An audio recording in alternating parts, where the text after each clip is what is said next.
অনেক বড় এক কোম্পানি হঠাৎ করে ব্যবসায় লোকসান করে বসলো। এক দুপুরে সে কোম্পানির কর্মচারীরা বাইরের ক্যান্টিনে লাঞ্চ করে ফেরার সময় অফিসের প্রবেশমুখে একটি নোটিশ দেখতে পেল।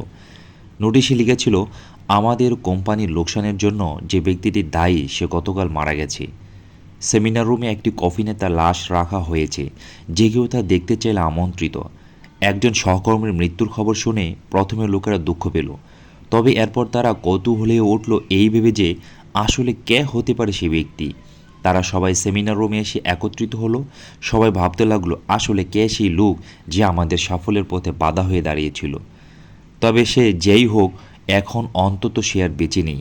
একে একে তারা যখন কফিনের কাছে গেল এবং ভিতরে তাকালো, হঠাৎ তারা কেমন যেন এক বাকশূন্য হয়ে গেল, হতভম্ব হয়ে গেল, যেন তাদের খুব আপন কারো লাশ সেখানে রাখা ছিল। কফিনের ভিতর আসলে রাখা ছিল একটা আয়না। যেই ভিতরে তাকিয়েছিল সে তার নিজের চেহারাই দেখতে পাচ্ছিল। আয়নার একপাশে একটা কাগজে লেখা ছিল, তোমার সাফল্যের পথে বাধা দিতে সক্ষম শুধুমাত্র একজনই আছে গোটা পৃথিবীতে, আর সে হচ্ছে তুমি নিজে। তুমি সে একমাত্র ব্যক্তি যে তোমার জীবন পরিবর্তন আনতে পারো, তোমাকে সুখী করতে পারে, তোমাকে সাহায্য করতে পারে, সুখী করতে পারে। তোমার জীবন তখন বদলে যায় না যখন তোমার অফিসের বস বদলায়, যখন তোমার অভিভাবক বদলায়, তোমার বন্ধুরা বদলায়। তোমার জীবন তখনই বদলায় যখন তুমি নিজে বদলাও।